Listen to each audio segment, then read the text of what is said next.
C'est parti pour le grand débrief en direct. Vous regardez Smart Tech. On va commenter l'actualité avec mes débriefeurs aujourd'hui autour de la table. Je vous les présente tout de suite. Alexandra Iteanu, bonjour. Avocate. Oui, bonjour. Bonjour Delphine. Bonjour. Je vous laisse dire bonjour. Avocate spécialiste en droit du numérique, cyber, data au cabinet Iteanu. À côté de vous, c'est Julien Pillot. Bonjour Julien. Bonjour Delphine. Économiste, enseignant-chercheur à l'INSEC. Et en face, Christophe Holnet. Bonjour Christophe. Bonjour Delphine. Ancien dirigeant de Microsoft France et auteur de le jour où j'ai quitté Bill Gates, paru chez Novice. Alors, de quoi va-t-on parler aujourd'hui ? On va s'intéresser à Nvidia. Nvidia qui investit 5 milliards de dollars dans Intel. Autant dire qu'il s'agit d'une alliance peut-être pas surprenante, en tout cas on peut dire pour le moins historique. On va commenter ça ensemble et décrypter tout ça avec mes commentateurs. On va aussi s'intéresser à une ex du groupe Meta, qui devient commissaire à la DPC, qui est la principale CNIL aujourd'hui, régulatrice en matière de protection des données en Europe. Donc, scandale ou atout, on en débattra tout à l'heure. On va commencer avec la rentrée de la tech française.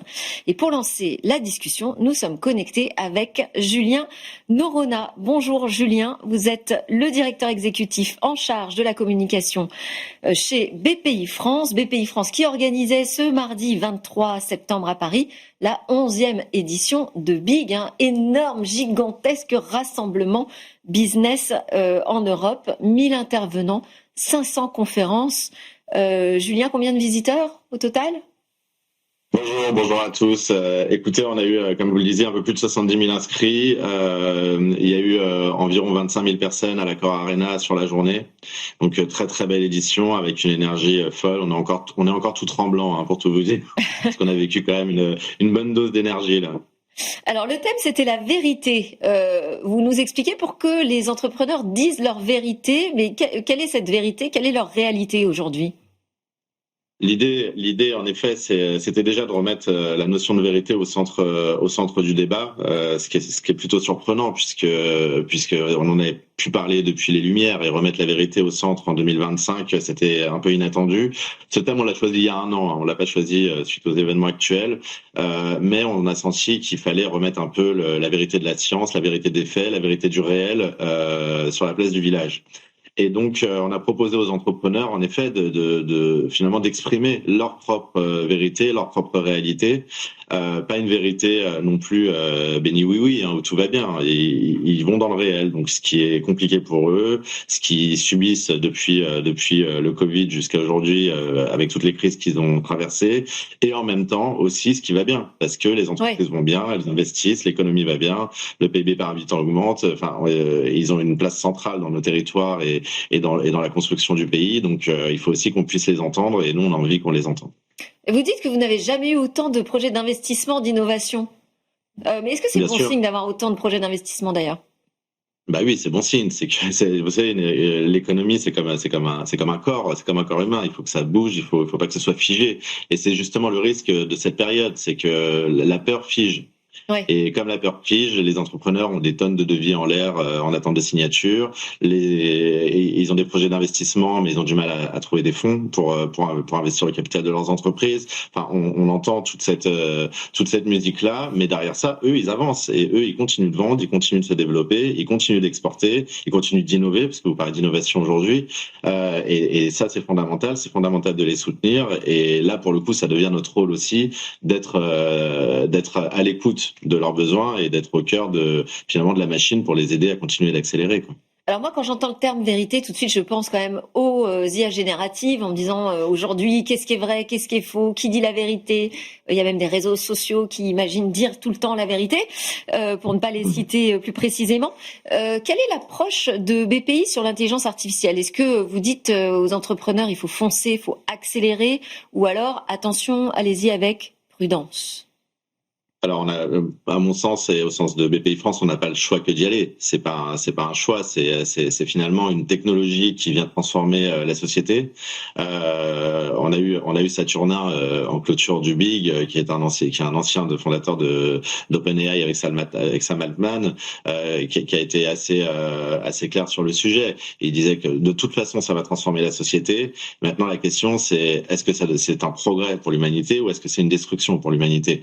Nous, on prend l'angle du progrès. On sait qu'on va devoir intégrer l'IA. Il n'y a jamais eu une adoption aussi rapide pour une technologie. Une personne sur 10 utilise l'IA dans le monde aujourd'hui. Donc maintenant, la question, c'est comment on passe d'une utilisation personnelle, d'une utilisation bureautique dans les entreprises pour s'aider à répondre à des choses simples, des mails commerciaux, des choses comme ça, à une utilisation qui va amener de la productivité dans l'entreprise. Et là, ce qu'on voit, c'est que les industriels français intègrent de plus en plus d'IA dans leur chaîne de production, et nous, on les pousse à y aller avec un grand plan qui s'appelle OSEIA, qu'on porte avec le ministère de l'économie. Ouais. Et puis, vous savez, j'étais à South by Southwest en mars à Austin, un événement trop peu connu en France, mais qui est excellent en fait festival. La Grande Messe, c'est le meilleur festival et surtout celui où on entend le plus d'inspiration autour de l'innovation dans le monde. Et ce qui m'a beaucoup intéressé cette année, c'est qu'en fait, tous les grands experts du monde expliquaient que la maturité de l'IA passera par le produit. Et donc là, on revient aussi à notre logique de réindustrialisation. C'est-à-dire que si l'IA va s'intégrer partout, il s'intégrera demain dans les caméras qui vous filment, elle s'intégrera demain dans vos micros, elle s'intégrera dans notre vie au quotidien. Et là, on revient dans une logique aussi économique qui dit que l'industriel, il doit intégrer de l'IA pour optimiser sa chaîne de production et être compétitif, notamment en Europe par rapport aux différents marchés mondiaux et surtout la Chine. Mais à côté de ça, on doit aussi mettre de l'innovation dans nos produits tout de suite, intégrer de l'IA dans nos produits tout de suite pour garder une longueur d'avance en termes d'innovation. Je voulais vous demander aussi, BPI France, si vous avez une feuille de route là 2026 ou je sais pas, enfin quels sont les grands enjeux selon vous en matière d'innovation? Vous financez cette innovation. Je voulais vous poser la question, mais je vais peut-être d'abord faire un petit tour de table pour voir si on est tous raccord avec ce sujet. Pour vous, les grands enjeux sur le financement de l'innovation, Christophe? Aujourd'hui, pour les startups, le grand enjeu, c'est de retrouver une dynamique d'investissement plus importante, parce qu'aujourd'hui, finalement, les sources de financement se sont raréfiées avec moins d'investissement pour les startups. La dynamique qu'on a connue, elle s'est un peu érodée. Ça, c'est la première chose. La deuxième chose, c'est finalement d'arriver à trouver sa place par rapport à ce qu'on vient de dire, c'est-à-dire à quel point l'IA va être partout. Et donc, pour tous les entrepreneurs aujourd'hui, tous les acteurs, y compris dans les acteurs logiciels SaaS, ils sont dans un mode où on leur dit oui, mais et l'IA dans tout ça, à la fois dans la façon dont j'optimise le fonctionnement de l'entreprise, mais la façon aussi dont j'intègre ça dans ma stratégie produit. Donc je dirais qu'il est un must pour l'ensemble de la chaîne de valeur, et à la fois pour les investisseurs qui se disent oh là là, comment vous vous protégez des risques qui sont liés à l'intelligence artificielle si un acteur nouveau arrive, et vous avez ce débat entre finalement les acteurs existants qui doivent montrer qu'ils sont capables d'intégrer de l'IA, et puis des sociétés AI natives qui veulent bouleverser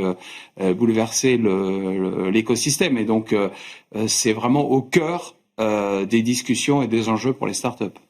Avec le risque que cette IA, en fait, ça efface aussi toutes les autres technologies. Il y avait un parcours immersif autour des deep tech, d'ailleurs, à l'événement Big. Je trouvais que c'était intéressant parce que je pense qu'on est encore dans une période où il y a beaucoup de frilosité sur l'investissement, et donc pour les deep tech, c'est plus compliqué. Julien, les grands enjeux selon vous, là, pour l'écosystème? Oui, je vous reprends juste après, je fais mon petit tour de table. J'ai 3 points qui me viennent en tête. Le premier, on en a déjà souvent débattu sur ce plateau, c'est la faiblesse structurelle de notre VC Capital, en Europe et en France peut-être davantage préoccupant, qui fait que effectivement nos petites pousses ont du mal parfois à obtenir rapidement les financements qui leur permettent de passer à l'échelle, là où dans d'autres pays l'accès à ces financements est plus rapide et plus simplifié. Le deuxième point, c'est la question de progrès. Finalement, l'IA, pourquoi? Si c'est pour évidemment faire des gadgets qu'on a connus sur les objets connectés, par exemple, qui ont parfois eu des déclinaisons assez surprenantes au niveau de casseroles ou de brosses à dents connectées, qui n'ont évidemment pas trouvé leur public, j'ai envie de dire non. Si c'est pour derrière effectivement avoir des optimisations dans les usages avec une vraie valeur ajoutée pour les utilisateurs, ok. Et si c'est pour avoir une optimisation dans la façon de produire et donc une performance industrielle, je le dis là aussi, ok, parce qu'il y a des gains d'efficience économique à aller chercher. Puis le troisième point qui me vient à l'esprit, c'est en écoutant les propos de Julien de la BPI, on entend que ce dont on a besoin pour pouvoir avancer, pour pouvoir investir en économie, c'est de confiance.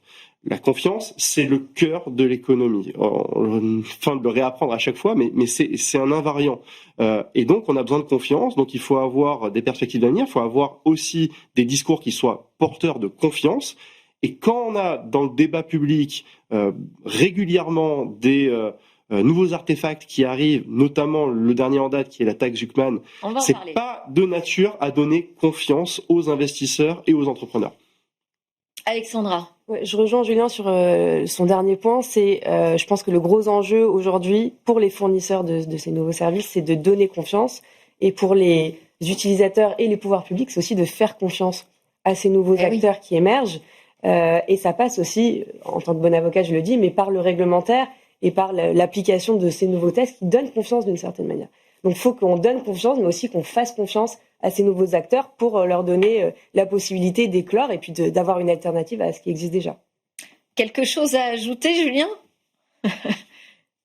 Alors oui, alors déjà que j'adhère totalement à ce qui vient d'être dit, notamment sur la confiance, et c'est pour ça qu'on a envie aussi de remettre le terrain au centre du débat. C'est parce que quand on écoute, moi j'ai la chance d'être dans le TGV tous les jours, à proximité totale avec les entrepreneurs.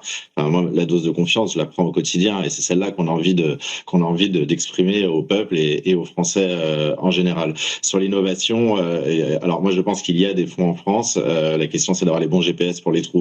Le problème, c'est le plafond de verre. Le plafond de verre des 600 millions d'euros à lever, où là, on sait plus faire, et c'est là qu'on perd nos talents, nos très belles startups, nos très belles entreprises. On vient de voir quand même très récemment un cas d'école, c'est Mistral qui a levé au niveau européen en gardant ses valeurs. Hein. Et ça, c'était des modèles qu'on a envie de développer. Si on veut que nos startups puissent entrer dans la concurrence mondiale, tout en restant souveraines ou au moins européennes. Il faut qu'on arrive à structurer des fonds européens pour les soutenir, pour les aider à se développer, pour leur donner le capital nécessaire à leur développement. Mais Mistral, qui est la seule chance de l'IA en Europe, est quand même une start-up française qui est très soutenue, et il y a beaucoup de petits derrière qui arrivent très fort. Donc c'est une bonne nouvelle. Et puis en dehors de l'IA, si on reste sur l'innovation, en effet, vous avez parlé de la coursive Deep Tech qu'on a mis en place. Ouais. La Deep Tech, c'est le mot qu'on a mis pour parler de la recherche française qui doit devenir plus entrepreneuriale. Et on a quand même cette chance qui est reconnue dans le monde, hein, d'avoir finalement une population française qui est extrêmement bien formée. Et on a un écosystème de recherche en France qui est incroyable, qui est extrêmement profond, mais qui est, à notre sens, pas assez entrepreneurial. Et là, c'est tout le dispositif de soutien qu'on met en place à ces chercheurs pour les amener à eux-mêmes devenir entrepreneurs ou à se connecter avec des entrepreneurs pour industrialiser leurs produits et l'industrialiser en France.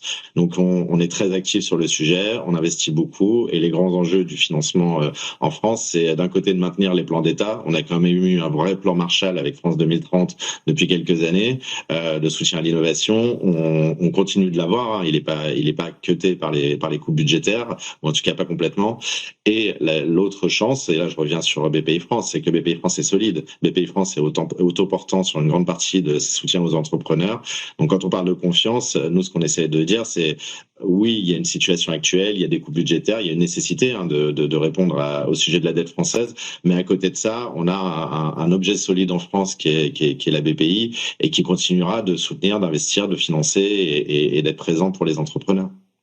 Merci beaucoup, Julien Noronha. Moi, si je devais ajouter quelque chose, c'est que je vous l'avez employé le terme d'industrialisation. C'est que je pense qu'on est sorti de la Startup Nation avec peut-être un peu de saupoudrage exagéré auprès de la tech française, et qu'on a besoin vraiment de passer à une politique industrielle forte avec des grands projets. Oui. Je me permets une parenthèse sur ce que vous venez de dire. Moi, je suis très heureux d'entendre les startups parler des EBITDA maintenant. Ouais. Pendant longtemps, on a parlé de levée de fonds et de valo. C'est ça. C'est très bien. Il faut du capital pour développer une entreprise. Ouais. Et quand vous parlez aux startupeurs, maintenant, ils vous parlent très vite d'EBITDA. Et ça, je pense que c'est un vrai progrès. Merci beaucoup, Julien Noronha, d'avoir été avec nous de BPI France. Ça nous a permis de revenir sur BIC. Ça nous a permis aussi de commencer à aborder cette question de la taxe Zuckman. On va pas faire tout notre débrief dessus, mais je sais que vous avez votre point de vue. Il y a un startup bashing en plus derrière. Merci beaucoup. Ça. Merci. À très bientôt. Bon, qui veut commencer? Zoukman, je crois que c'est Julien qui a prononcé le mot en premier, donc gagné. Effectivement, un économiste qui peut répondre à un autre économiste. Non, mais évidemment, je m'accorde avec le constat de Gabriel Zucman. On est aujourd'hui face à un tournant qui est assez décisif et assez historique. On a des États qui sont surendettés, qui sont face à un mur d'investissement pour aller plus loin dans l'innovation, pour être plus performants en matière de transition démographique, écologique, réarmement peut-être et réindustrialisation. Et ces États sont endettés. Pour attirer des capitaux qu'ils n'ont plus, ils ont plutôt tendance à faire la danse du ventre pour être extrêmement attractifs vis-à-vis des détenteurs de capitaux privés. Et dans le même temps, il y a des travailleurs qui sont vraiment pressurisés. On a des travailleurs pauvres aujourd'hui dans quasiment tous les pays occidentaux. Et donc, cette espèce de déséquilibre depuis une vingtaine d'années en faveur du capital relativement au travail nécessite probablement d'être un petit peu rééquilibré. Maintenant, je ne suis pas d'accord sur la méthode.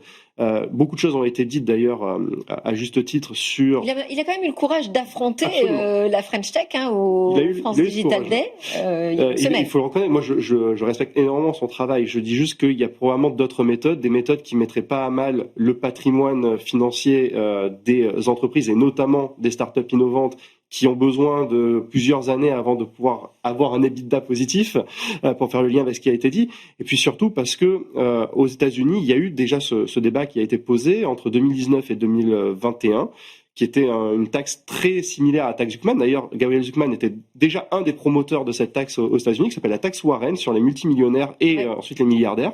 Et il y a eu des économistes indépendants qui ont travaillé sur des modèles de projection pour comprendre quels seraient les effets de long terme à horizon 2050 de l'instauration d'une telle taxe. Et peu importe le scénario qui a été regardé, le scénario étant à quoi cette taxe sert-elle ? Est-ce qu'elle sert à réarmer le pays ? Est-ce qu'elle sert à faire du social ? Est-ce qu'elle sert à financer l'éducation ? Dans n'importe quel scénario, on a un effet dégressif à la fois sur le PIB de long terme et sur les salaires de long terme. Pourquoi ? Tout simplement parce que une telle taxe a une influence sur les investissements privés, soit en les réduisant, soit en les substituant par des investissements publics qui ont un rendement marginal qui est inférieur au financement, à l'investissement privé. Donc à la sortie, on n'a pas ce type d'évaluation en France. Il faudrait pouvoir la faire. Il y a peu de raisons de penser qu'elle donnerait des résultats qui seraient significativement différents. Donc pour l'instant, je dis, sauf à avoir cette évaluation qui est faite, on temporise, on fait l'évaluation et après on en parle. Parce que il y a un risque de freiner l'innovation dont vous dites aussi, comme les startups aujourd'hui. Oui, au sens où dans cette taxe finalement qui dit je vais prendre 2% de votre patrimoine, y compris le patrimoine professionnel, pour des gens qui ont une valorisation d'entreprise qui est virtuelle tant qu'ils n'ont pas exercé, on les taxe sur un argent qu'ils n'ont pas touché. Donc ça paraît effectivement assez irréaliste, et assez incroyable. Mais la chose, moi, qui me surprend, c'est le tour de passe-passe qu'on réussit à faire en termes de communication. On avait pratiquement arrivé cet été à expliquer qu'on a quand même un problème de gestion, puisqu'on est on n'est pas un paradis fiscal. On est le record en termes de fiscalité. On a le record en termes de dette. Donc on est mal géré. Il y a un vrai problème. Si vous prenez le PNL de la France, on a 1550 milliards de revenus et 1700 milliards de dépenses. Donc on perd moins 11%. Donc aujourd'hui dire alors c'est facile, on désigne des ennemis de l'intérieur, 1800 ultra riches auxquels et puis c'est formidable, on arrive à récupérer 40 milliards soi-disant. Avec ces 40 milliards, il n'y a plus de problème. Mais sauf qu'est-ce qui se passe l'année d'après ? Le tonneau, il est toujours percé. Donc moi je pense que oui, il y a un problème d'équité et je serais tout à fait prêt, comme je pense la grande majorité, de dire à faire un effort de solidarité nationale pour résoudre un problème, mais pas pour alimenter un tonneau percé qui ne va rien résoudre du tout. Donc ça, je veux dire que le tour de passe-passe de communication et d'avoir focalisé et finalement suscité un peu cette passion triste des Français pour s'attaquer aux soi-disant aux riches, je trouve que c'est vraiment dommage pour la société parce qu'on se focalise pas sur ce qu'il faut. Il faut résoudre le problème de la gestion de l'État, à savoir remettre les finances publiques au carré, éventuellement avec un effort de solidarité que je considère tout à fait normal, parce qu'on hérite tous de cette situation, on a tous à y contribuer, mais il faut regarder le problème de façon holistique, et pas seulement en désignant 1800 ultra riches à la vindicte populaire. Maître Iten, vous avez quelque chose à ajouter ou vous voulez qu'on enchaîne sur notre sujet préféré, j'imagine, ensemble? Moi, j'aime bien le RGPD, tout ça, donc. Ok, alors on y va, on part sur le RGPD directement. Alors c'est Noib, qui est l'ONG fondée par Max Schrems, qui a sonné qui a tiré la sonnette d'alarme en premier, je crois. Comme souvent. Cette ONG, elle veille vraiment à l'application justement du RGPD, mais pas seulement, de toutes ces règles qui sont censées protéger les données des Européens. Et donc sonnette d'alarme, pourquoi ? Parce que Niam Sweeney, donc ancienne lobbyiste au sein du groupe Meta, va intégrer la Commission irlandaise de protection des données. Donc DPC, c'est le principal régulateur européen aujourd'hui en matière de protection de la vie privée. Une ex-Meta, donc qui a été responsable de la politique publique du côté de Facebook en Irlande, puis directrice de la politique publique pour l'Europe chez WhatsApp, qui arrive comme commissaire à la DPC. Vous nous dites, maître ITNU, c'est un atout ou c'est un scandale ? Je dirais plutôt un scandale. Je trouve que juste, en fait, les masques tombent aujourd'hui. En fait, on sait depuis des années que la CNIL irlandaise, elle est influencée par des lobbies, etc., malgré les grosses amendes qu'elle a données ces derniers temps. Mais on sait. Pourquoi ? Parce qu'elle a une quantité de sièges de GAFAM sur son sol qui rapportent énormément d'argent. Bien sûr. Ils ont tous désigné l'Irlande, parce qu'il faut savoir qu'ils ont l'obligation de désigner un siège en Europe. Ils ont tous désigné l'Irlande, c'est pas pour rien. Aujourd'hui, qu'elle soit élue, c'est juste un peu la cerise sur le gâteau, quoi, si je peux dire. Je tiens quand même à rappeler quelque chose, c'est que ces CNIL-là, françaises, irlandaises, etc., elles ont des super pouvoirs. C'est-à-dire que d'un côté, elles vont édicter des règles, et d'un autre côté, elles vont sanctionner. Donc, elles ont plus de pouvoir qu'un juge, elles ont plus de pouvoir qu'un législateur, et donc mettre quelqu'un comme ça à la tête d'une autorité, entre guillemets, indépendante qui a autant de pouvoir aujourd'hui, moi, je trouve que c'est scandaleux. Oui, mais d'un autre côté, pourquoi je me pose la question, est-ce que c'est un atout ? On pourrait se dire, au moins, elle connaît bien le système de l'intérieur. Oui, alors, moi, ça me fait penser à quelque chose qui s'est passé en France en juin 2025, qui a un peu passé sous le tapis. C'est qu'en France, on avait une ancienne de la CNIL qui devait aller bosser chez TikTok. Oui. Et qui a été interdite d'aller bosser chez TikTok pour des raisons de conflit d'intérêts, etc. Oui. Pourquoi est-ce que l'inverse ne serait pas possible et ça paraîtrait quand même logique. Christophe. D'ailleurs, excuse-moi, je comprends le point et je pense qu'il y a un côté extrêmement provocateur. Il y a toute cette problématique de l'Irlande qui finalement sert d'évasion fiscale au sein même de l'Europe. Enfin bon, tout ça est un problème et qu'ils ont absolument besoin de garder bonnes relations avec les GAFAM. Mais d'un autre côté, on peut se dire, c'est quand même pas forcément quelqu'un comme ça, mais d'avoir des compétences de personnes venues des GAFAM pour les réguler, c'est pas forcément mauvais, parce que à ce moment-là, on risque d'avoir deux sphères, une sphère publique, une sphère privée, où chacun est dans sa propre logique, ils se comprennent pas, et je pense que ça peut avoir une valeur ajoutée. Je prends l'exemple de Thierry Breton, par exemple. Je pense que on peut le critiquer, mais il avait dans sa capacité à articuler le DSA et le DMA une compréhension de la façon dont les acteurs technologiques fonctionnent, parce qu'il avait été des deux côtés. Donc, je ne peux pas juger sur cette personne-là spécifiquement et sur le côté très provocateur apparemment de la chose, mais dans l'absolu, je ne trouve pas ça idiot que des ponts publics-privés. Il faut évidemment les encadrer dans un sens et dans l'autre. Après, ça peut être pire presque pour Meta s'il y a une idée de revanche. C'est compliqué quand même ces allers-retours parce qu'on ne sait pas ce qu'il y a derrière. On sait pas. Est-ce qu'il va y avoir de la complaisance ? Est-ce qu'il va y avoir une envie Tout dépend de l'honnêteté de la personne, c'est sûr. Oui. Mais une fois n'est pas coutume, je vais être en désaccord avec ton point. Avec Christophe ? Avec Christophe. Oui, non, parce donc, que scandale. Et oui, plutôt aligné avec la position d'Alexandra. Pour une raison simple, c'est qu'on ne peut pas occulter le fait que cette nomination intervient dans un contexte. Je veux dire, il y a à peine plus de 24 heures de ça, on a Tim Cook, le PDG d'Apple, qui explique qu'il faut supprimer le DMA. Oui. D'accord, on est dans un contexte aujourd'hui géopolitique extrêmement tendu dans les relations transatlantiques, avec des volontés d'ingérence extrêmement fortes venant du pays de l'oncle Sam. Et cette nomination intervient à ce moment-là. Et je ne peux pas y voir autre chose que une ingérence, en fait, clairement manifeste, qui ne peut pas produire quelque chose de très bien. Parce qu'en vérité, les académiques font très bien le travail et font le travail qui permet aux administrateurs, s'ils sont réellement indépendants, d'avoir accès à toutes les données et toutes les connaissances qui permettent de bien réguler les GAFAM. Pourquoi prendre quelqu'un qui a travaillé chez les GAFAM pour les réguler ? Il y a un côté jugé parti. Moi, ça me dérange. Est-ce qu'on est assez solide aujourd'hui en Europe pour résister justement à l'arrivée d'une lobbyiste parmi l'ensemble des commissaires ? Je vais encore être peut-être too much, mais non. Ouais. La réalité, c'est fragile, que non, donc. on est totalement fragile. On le voit avec les derniers textes qui sont adoptés. On le voit avec l'IA Act, qui est aujourd'hui totalement vidé de son sens. Pourquoi ? Parce que c'était 4 ans de lobby. La version initiale du texte n'a rien à voir avec la version finale. Pourquoi ? Parce que pendant 4 ans, ils sont tous montés à Bruxelles. Le texte a été Alors, y compris les Français, vidé de son visiblement. sens. Totalement. Y compris les Français, Alexandra. Ouais. Bon, on a 3 minutes 30 pour parler de Nvidia qui achète pour 5 milliards de dollars d'actions Intel, donc devient un actionnaire à hauteur de 4%. Alors, c'est un peu la superstar des puces IA qui vient au secours de l'ex-superstar des puces pour PC. On est vraiment dans un changement d'époque total.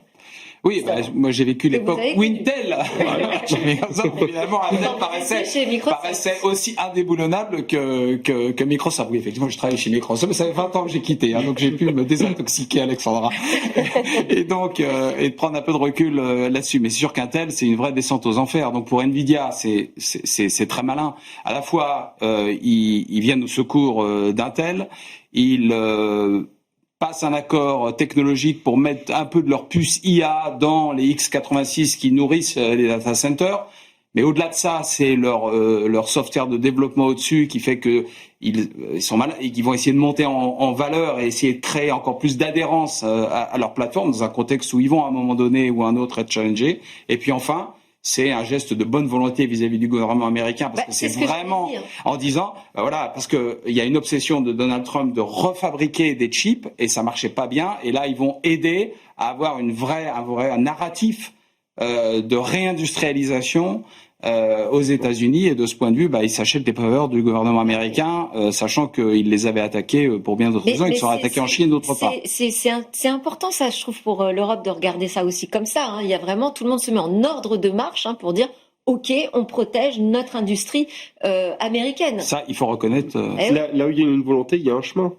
Et Donald Trump, on peut le critiquer à bien des égards, mais au moins il donne un chemin et il donne la volonté de faire des choses ensemble. Et aujourd'hui, effectivement, il y a tout un tissu militaro-industriel qui se met en ordre de marche pour faire des choses. Et effectivement, il faut le lire sur un contexte géopolitique où aujourd'hui, beaucoup de semi-conducteurs sont produits à Taïwan, et Taïwan, il y a vraiment un avenir assez incertain sur le fait que ça demeure une zone de libre-échange ou ce soit quelque chose qui soit annexé par la Chine, avec beaucoup de protectionnisme derrière. Donc évidemment, gouverner, c'est prévoir. Il faut voir, à mon avis, ce deal selon ce prisme. Ça pose un sujet en matière de droit de la concurrence aujourd'hui. Ça, les Américains se mettent en ordre de marche pour protéger leur industrie. On est toujours dans une situation d'oligopole qui continue d'augmenter d'une certaine manière. Donc, est-ce que le droit a une réponse face à cette régulation ? Aujourd'hui, pas réellement. On leur met des garde-fous, etc. Mais en tout cas, en Europe, il n'y a pas de réelle réponse sur ça. Merci beaucoup à tous les trois. Ça y est, on arrive au terme de ce grand débrief qui était en direct sur la chaîne Bismart. Merci à tous de nous avoir suivis. C'était Smart Tech. On se retrouve très très vite pour de nouvelles discussions sur la tech.